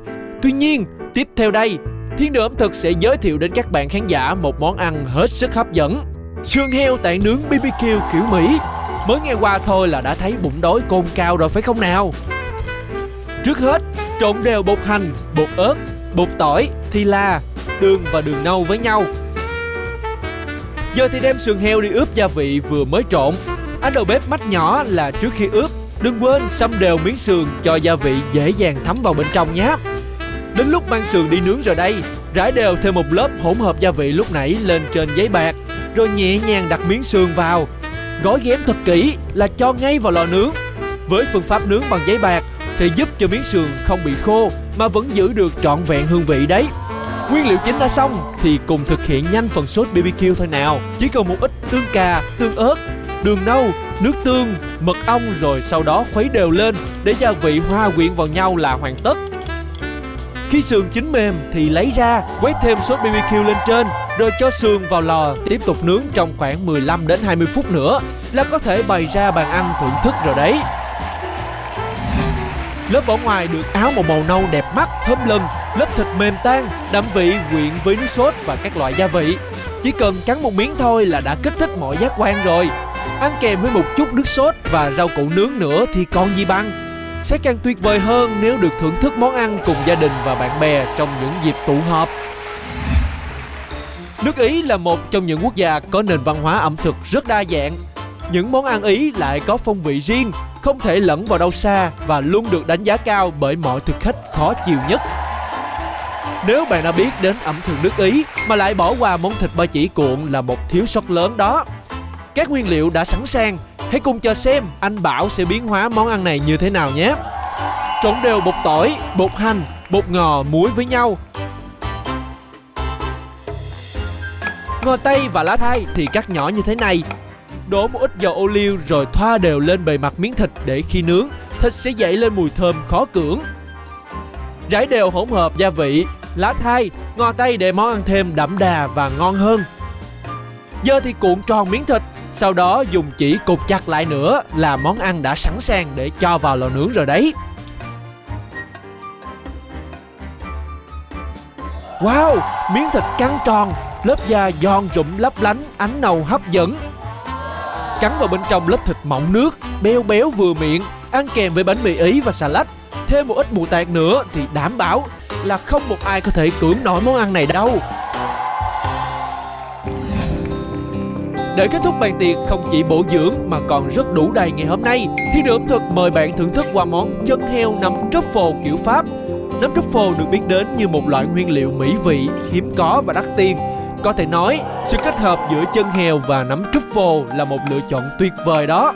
Đầu tiên, cắt khúc hành tỏi tây, cần tây, cà rốt, hành tây, băm nhuyễn nấm truffle, hạt pepper, cắt lát nấm mỡ, cắt nhỏ hành lá là xong công đoạn cơ chế.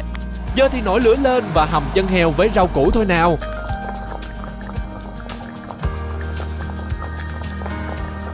Hầm cho đến khi miếng thịt thật mềm thì vớt ra. Dùng tay khéo léo róc xương, gỡ lấy phần thịt rồi băm nhuyễn phần thịt heo như thế này.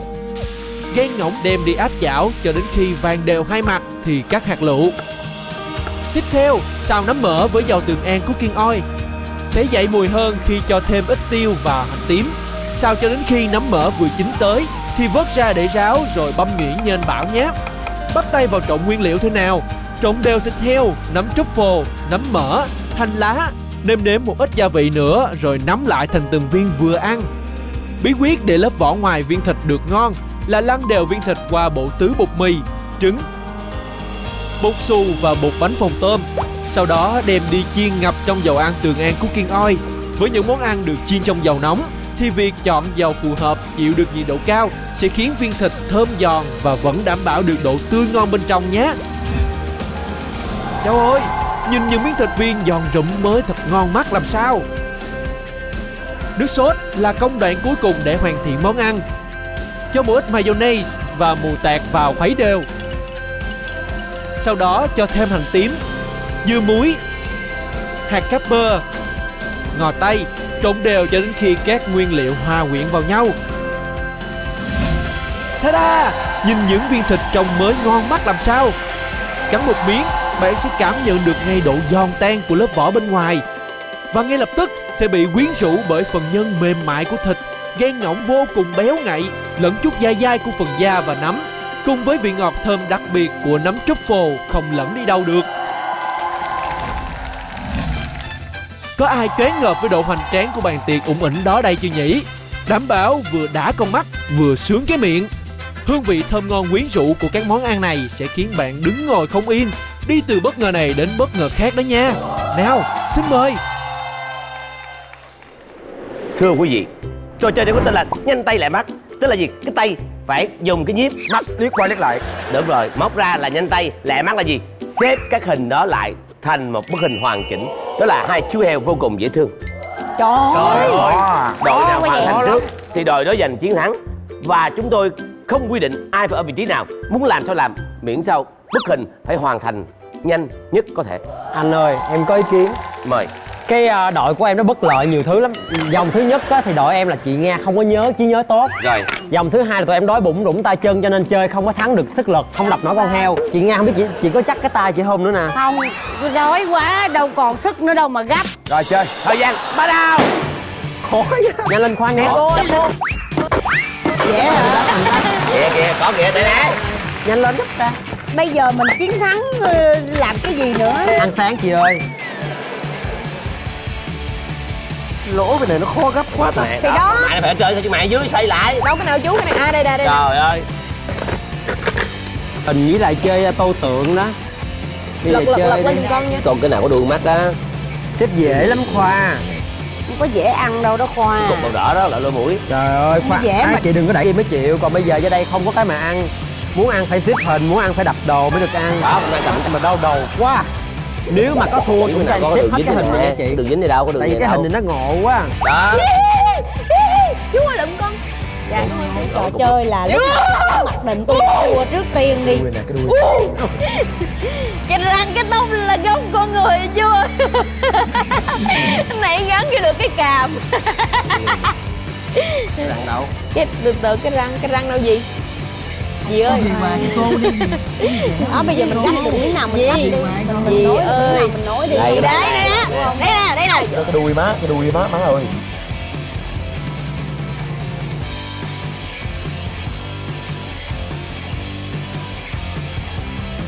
Nó xong cái đây đi. Ý vô nè. Lên này đó. Đó vô đó. Đây hình như sai rồi nè. Không, cái này đúng rồi Khoa. Xíu đâu nè. Ăn hết rồi.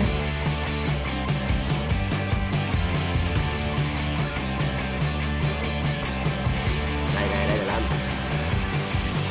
Rồi. Ăn nhiều quá nhiều nó bị lú. Ăn nhiều quá rồi, nó bị lú rồi.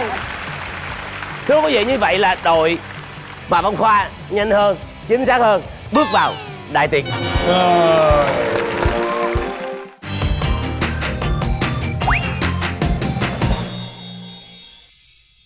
Yeah.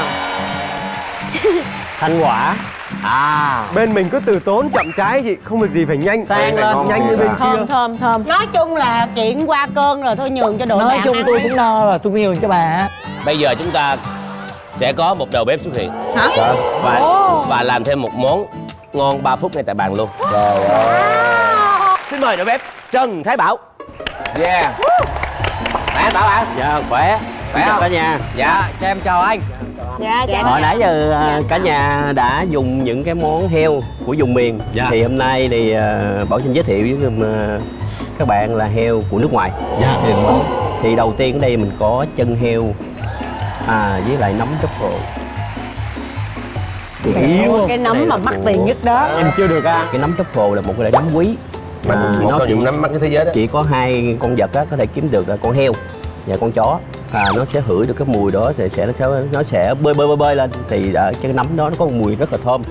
Rồi đội nào thắng thì sẽ cảm nhận được cái mùi đó.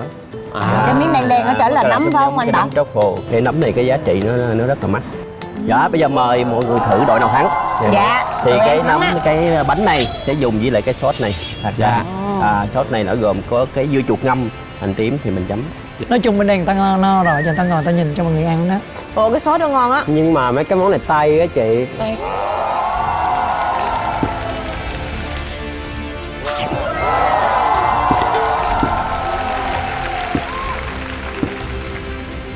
Thực sự là ngon, rất thơm và nó nồng nàn lắm. Ngon anh Bảo, ngon. Ở ngoài thì giòn và hương vị nó rất nồng nàn lắm.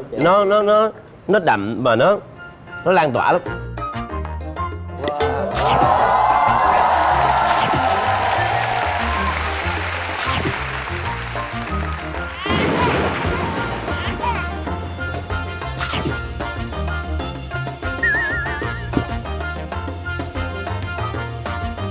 Thật sự thì những cái món hồi nãy làm ăn đã từng ăn rồi. Còn cuộc sống mà mình phải có những cái đi lên, mình phải hướng tới những cái mà mình trước giờ chưa bao giờ làm. Đó, cái nấm này thì cũng mắc. Bao nhiêu thế giới đó Cường? Thì tiền nó quan trọng là nó hiếm một lần sống trên đời. Có những cái mình phải thử một lần, hiểu không? Để sau này không hối tiếc. Anh bảo hồi nãy em thấy cái món này làm công phu lắm á hả? Rồi đúng rồi, cái này nó từ cái chân giò, cái móng giò mình phải hầm ra cho nó mềm, xong mình phải lấy cái xương ra hết, ve thành dục. Tại vì cái nguyên lý giò heo mà nó lạnh nó mới co, nó mới cứng lại, còn nó mềm thì nó rửa ra. Ủa cái này thí dụ mình để đông lạnh rồi khi nào mình ăn mình lấy ra mình chiên hả anh? Đúng rồi, mình có thể làm đi cấp đông. Duy Khương thấy sao? Em thì ăn heo Việt Nam nhiều lắm rồi, giống như mọi người ăn 2 vòng trước á, thì vòng này em được ăn heo nước ngoài thì cái cảm giác của em á, thật sự mà nói là đáng để được ăn. Tại vì ăn nhiều vòng mà ăn đồ Việt thì nó cũng như mỗi ngày ăn thôi. Đúng rồi. Còn cái này là không có tự ăn ở nhà được, là cái loại nấm này. Với lại em biết là gan ngỗng á là một cái món là thượng lưu á. Ở những nhà hàng ở Dubai, ở Busan rồi đó là người ta thường ăn Ở gan đây ngỗng. có mà, ở đây có. Ở đây có, phải là những cái nhà hàng rất là sang luôn. Gan ngỗng á, là muốn ăn là mình phải mua cái máy bay qua The Paris. Sao thấy đội mình nó tây quá ta? Giờ mình ăn tiếp món gì anh?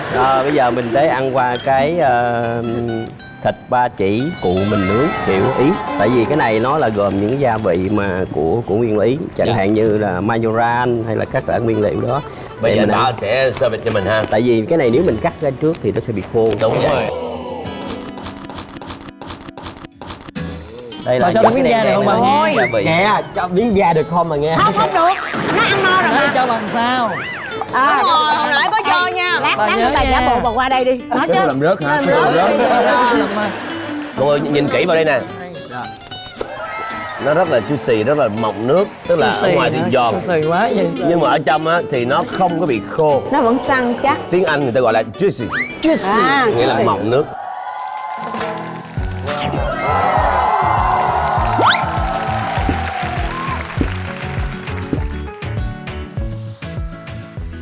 Ôi mọi người ơi, cái da giòn tan mà cái thịt rất là mềm và thơm.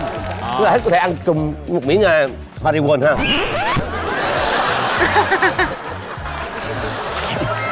Nha ơi, cứu bồ mình miếng da giòn thôi chứ không lấy nhiều đâu. Em gấp cho chị Dạ, cho. miếng da giòn Đây. thôi, không cần lấy nhiều.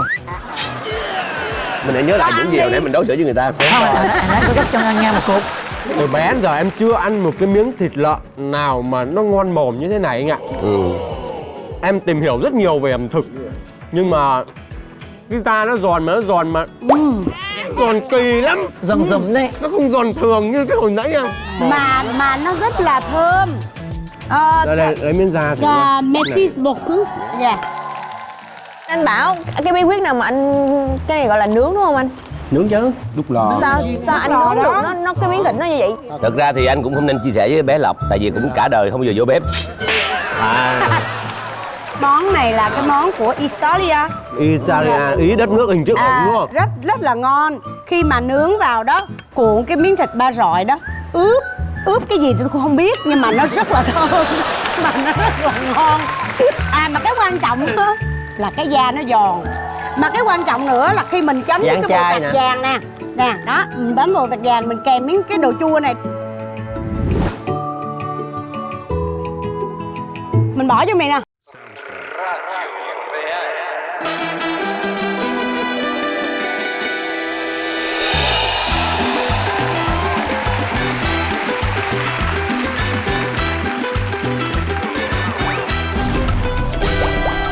Xuất sắc, cứ nhai xuất sắc. Đó, nói không hay nhưng mà cảm nhận ta tốt ghê không?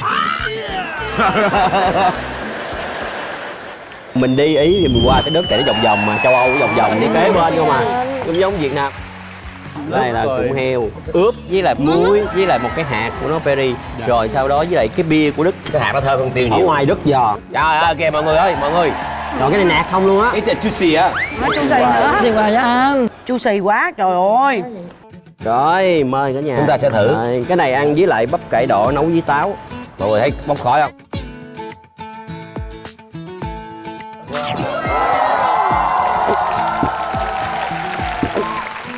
Thịt thơm mềm, không ngậy, mà cái đồ chua bắp cải nấu với táo với đường đỏ nó làm cái vị béo nó tan đi và nó cân bằng về hương vị.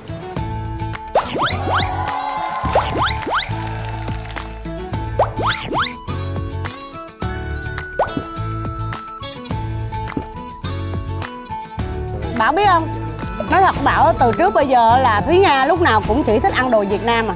Rất là bảo thủ cái chuyện là cơm là cá kho quẹt rồi đó. Nhưng mà hôm nay lần đầu tiên đến với chương trình Thiên Đường ẩm thực này thì lần đầu tiên ăn đồ Tây. Mới ăn đồ Pháp rồi bây giờ ăn đồ Đức rồi Ý rồi, nói chung là rất là ngon. Đây nè, bây giờ cháu tôi nè, Lê Lộc. Hôm nay cũng đang học tiếng Anh đúng không? Dạ đúng rồi. Cái lá này á là lá gì? Không biết rồi đó. Húng liều. Bậy. miền Tây với Dạ. Chị Thúy Nga là người đã định cư ở Mỹ 10 năm rồi quý vị, mà không biết một chữ tiếng Anh nào hết. Cho Rồi sao con, mà cho con gần cái.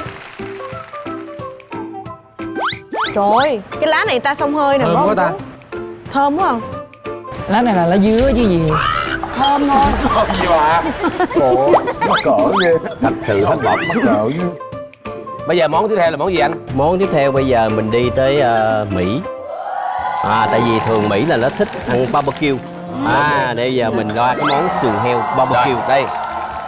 Pork rib à. Người Mỹ á là người ta thích ăn những đồ ăn nó mang tính chất mềm mại. Người ta không thích ăn cái gì cứng mà dai. 3,000 miles from home, trying to say that I will get there soon. Rất là mềm, cái mùi lá hương thảo. Chú chấm với mắm me kìa phải không? Ôi sốt tao bay mà mắm me làm như cô đuối gì BBQ bà. của Mỹ rồi nó cho nó mềm. BBQ của Mỹ là nó phải có cái mùi của hương liệu và nó phải mang cái tính chất ngọt một tí. 'Cause we don't wanna grow up. We just wanna be young. Play and make believe, come and rescue me. Feel the sun on my skin and scream away. We just wanna have fun. Wild and free, maybe we can dream farther than our eyes have ever seen. Thì bây giờ trong đội mình ai muốn ăn? Đó, là gì Bảo Lâm? Trời ơi, nó ăn no rồi đó hả? Thử thôi, thử cho biết vị. Chúng ta đang có một chủ đề là về thịt heo. Đó, hời. Thì chúng ta những câu đố nó phải liên quan tới hời. Đúng không? Dạ. Cái gì mà con heo có 3 thì con bò có 2? Con heo có 3. Bò có 2. Cái chữ. Cái gì? 3 chữ, 2 chữ. Bò, 2. Là 3 chữ. Con nói đâu mà. Cái này đối lên gì Bảo Lâm mà ai cũng trả lời.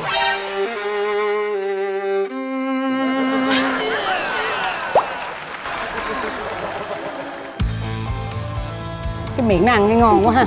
Nó ăn một lần gấp 3 lần ta mà thấy ngon miệng hẳn luôn á. Cái thứ gì? Món này thì nó vừa miệng mình. Thịt heo rất là ngon nha quý vị nha. Cái vị của nó rất là hòa quyện với nhau, nó không mặn, nó không đậm đà mà không đậm đà hả? Không đậm đà nhưng mà nó có hương vị riêng. Ăn vô là nghe tay liền. Anh đố em con gì kêu ột ột? Con heo. Mời em ăn, mời em ăn. Đâu ra?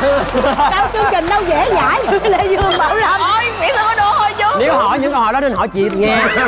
Chương trình đâu dễ dãi vậy? Mà không con heo được kêu ột ột hết chưa? Đúng rồi. Ét đúng không? Mời bạn ăn. Anh đố em đi anh. Anh đố em kìa. Đố tiếp đi. Anh đố em để em ăn, em muốn ăn thử nè. Chúng ta đố về heo là một loại động vật mà có một cái nước, nó có một cái đảo mà đảo đi toàn nuôi heo làm thú cưng. Heo tắm biển bơi lội rất là dễ thương. Thì con heo nó cũng rất là thông minh chứ không phải là không. Có những heo rất thông minh nha. Thì đang tìm câu đố. Điền vào chỗ trống. Con gà cục tác lá chanh. Con heo ủi nỉn. Mua ... cho tôi. Mua chanh để dành. Mua chanh để dành. Mua riêng cho tôi.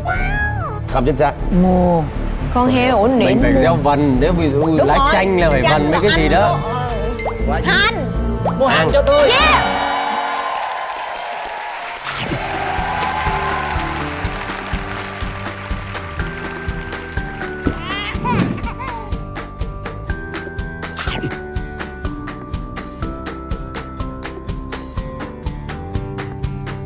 Trời ngon lắm luôn á.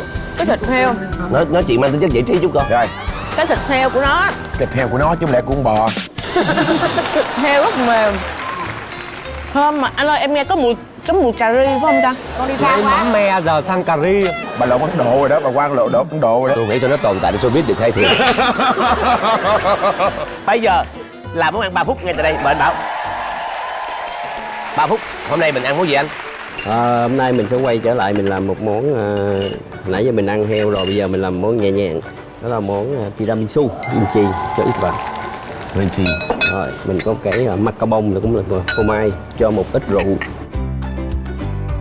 Mình cho cái espresso coffee. Yeah. Cuối cùng là mình cho đường. Thơm á.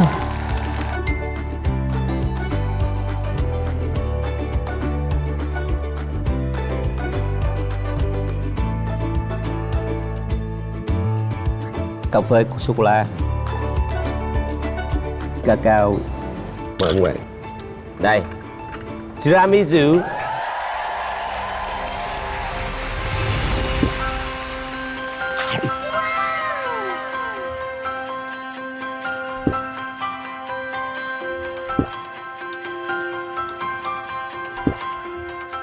Một hương vị lan tỏa nhẹ nhàng, béo nhẹ, thơm nhẹ.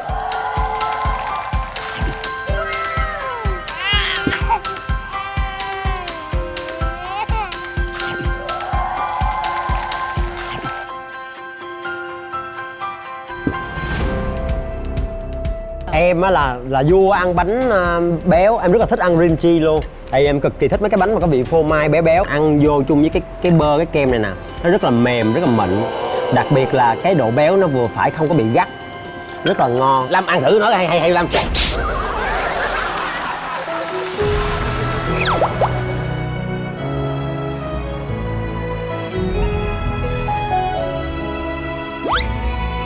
Rồi, bây giờ là đội của chúng tôi nói. Sau khi mà ăn xong thì chúng tôi cảm nhận món này thì nó béo, nó sẽ ngọt ngọt nhẹ nhẹ cái đầu lưỡi và nó sẽ lưu luyến ngay cái cổ họng nha Việt Nam. Nó chạm đây cái cổ họng, nó không có trôi xuống liền mà nó sẽ bị vướng ngay đây và nó cảm giác nó lưu luyến. Trên xít hả? Trên xít hả? Đúng rồi. Phải có nước uống. Phải có nước uống nhưng không. Tại vì mình ăn món này được gọi tên là món lưu luyến. Ăn quả với kẻ trồng cây là mình ăn mình lưu luyến cái người mà làm được cái món này. Không nuốt luôn, không nuốt. Là anh Bảo. Đó.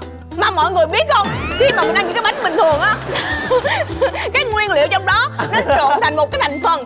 Còn ở đây mọi người ăn thử đi. Ở Ở trong nãy giờ hai đứa nói gì vậy?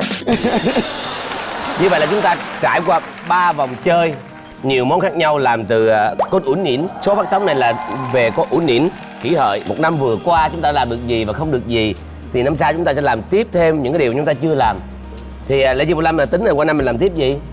Qua năm em sẽ làm hot chung anh Giang một chương trình, rất là nhiều chương trình và anh Giang đã hứa với em rồi. Tự động đưa ra luôn. Và những cái hoạt động nghệ thuật em và anh Giang sẽ kết hợp với nhau và anh Giang sẽ tạo điều kiện hết cho em có thể phát triển trên con đường làm nghề của mình. Em cảm ơn anh Giang rất là nhiều. Ép luôn.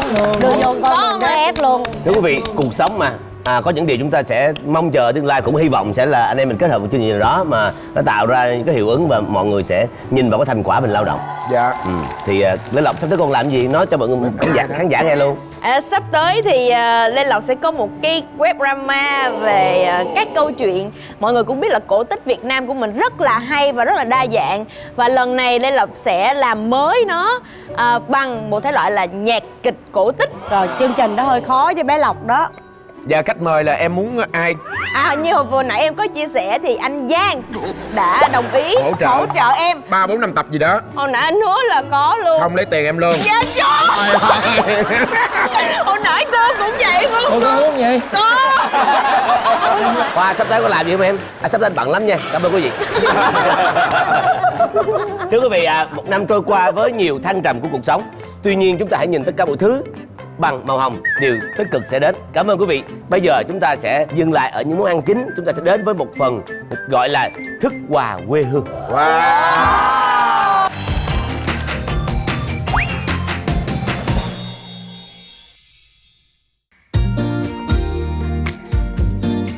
Miền Tây vốn được mệnh danh là thiên đường của các loại bánh.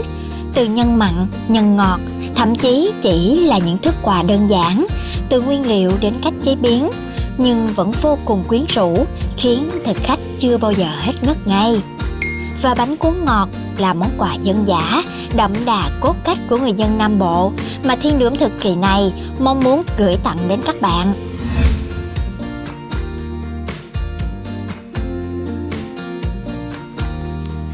với vỏ bánh được làm từ bột gạo, bột năng, pha loãng rồi tráng trên nồi hơi. Công đoạn thoạt nhìn thì đơn giản, nhưng đòi hỏi người làm phải khéo tay, thành thạo thì mới cho ra được vỏ bánh vừa tròn, vừa mỏng, vừa đủ độ dai dẻo.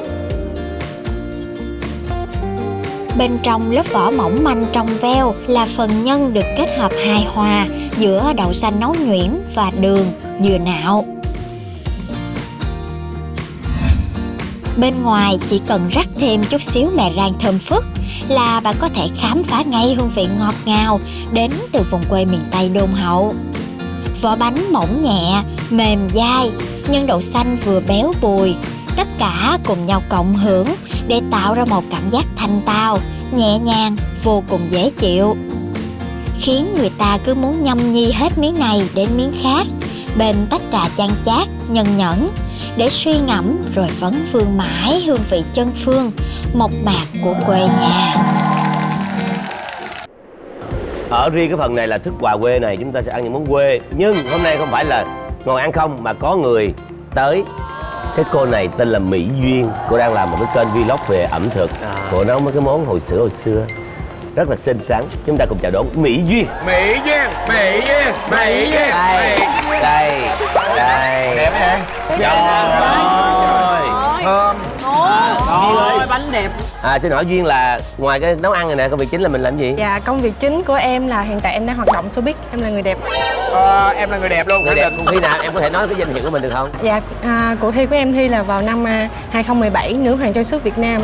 Nữ hoàng trang sức. Nữ hoàng trang sức em đâu hết rồi? Dạ, em cất ở nhà. Cất ở nhà rồi. Lam ơi, đừng làm em nói sợ ha. Dạ, hôm nay thì Duyên đem đến cho mọi người một món đặc sản miền Tây, đó chính là bánh cuốn ngọt. Em màu vàng là vị gì, màu xanh là vị gì? Dạ, màu vàng ở đây đó là em được làm từ đường thốt nốt, còn màu xanh đó là lá dứa. Là chính tay Duyên làm á hả? Dạ. Trời, con bé khét Đẹp tay. cái bùi Mình không có chấm cái gì nữa. Chẳng như ai kia. Chẳng bùi như mấy đứa cháu của tôi. Ngu này, con chưa làm chứ bộ chứ con làm là ăn cũng được lắm Rồi đó. bây giờ nghe nè, hồi nãy cổ đã giới thiệu món này là món gì rồi, cô nói lại coi.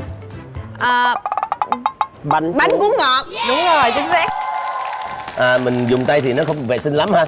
Người đâu? Mặc dù dưới quê là mình bóp tay thiệt, nhưng mà Mình đang trên thiên đường mà anh. mình cũng có cái gọi là cái nĩa ha. Đây, mời mọi người. Yeah. Đó, Rồi, mời cả nhà. Nè, mời em nè. Duyên sẽ gấp cho mọi người nhé. Trời ơi, con bé nó gấp cho mình luôn kìa. Đẹp người đẹp nết, lại nhu mì như thế này, nấu ăn lại giỏi, Không như ai kia. chả bùi mấy đứa cháu của mình.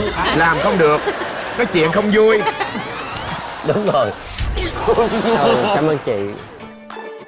Thơm quá. Này, nó ở trong này có dừa nè, đậu xanh nè. Ngon, Ngon quá. không quá ngọt nha. Đúng rồi. Ăn cái mùi đúng là mùi quê hương á.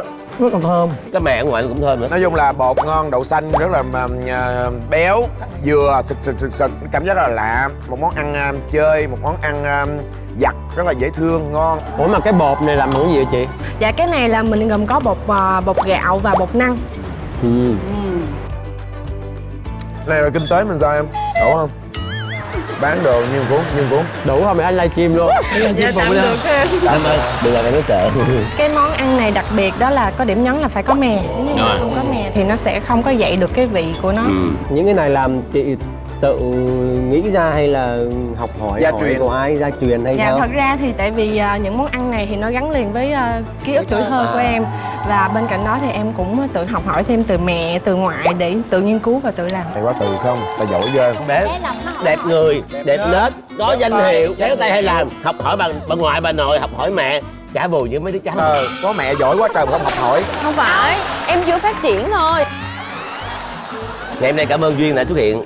Mong muốn Duyên thì cái kênh ẩm thực của mình sẽ phát triển nhiều hơn và làm ra nhiều cái món mà nó khơi gợi lại cái quá khứ, cái kỷ niệm, cái thời thơ ấu của mỗi người. Cảm ơn em đến với chương trình. Cảm ơn Duyên. Luôn luyến duyên lắm, thật sự.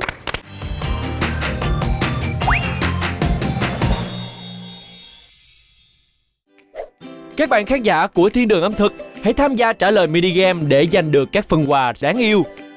3 bộ công thức các món của Thiên Đường Ẩm Thực, một tập về có hình ông Hoàng hạnh phúc và một phần quà từ nhà tài trợ. Câu hỏi mini game: kể tên chính xác một loại nem của miền Nam có trong mâm nem tré ba miền? A. Nem lai vung. B. Nem phùng. Khán giả trả lời câu hỏi bằng cách truy cập vào fanpage Thiên Đường Ẩm Thực để nhận ngay phần quà đáng yêu từ chương trình và nhà tài trợ Tường An nhé.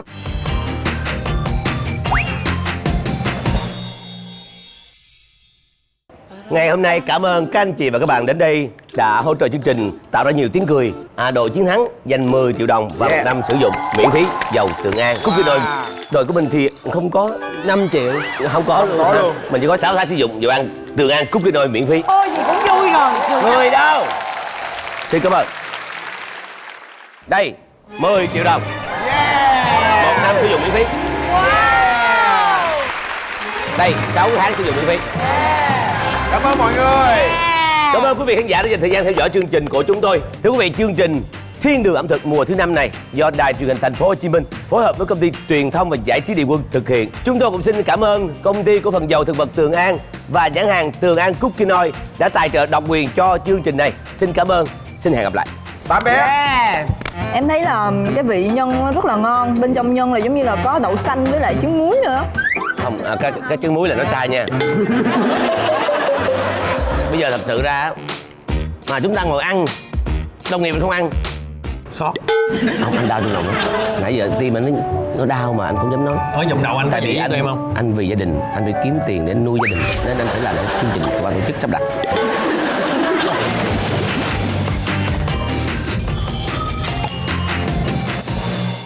Chương trình được tài trợ độc quyền bởi công ty cổ phần dầu thực vật Tường An cùng nhãn hàng Tường An Cooking Oil.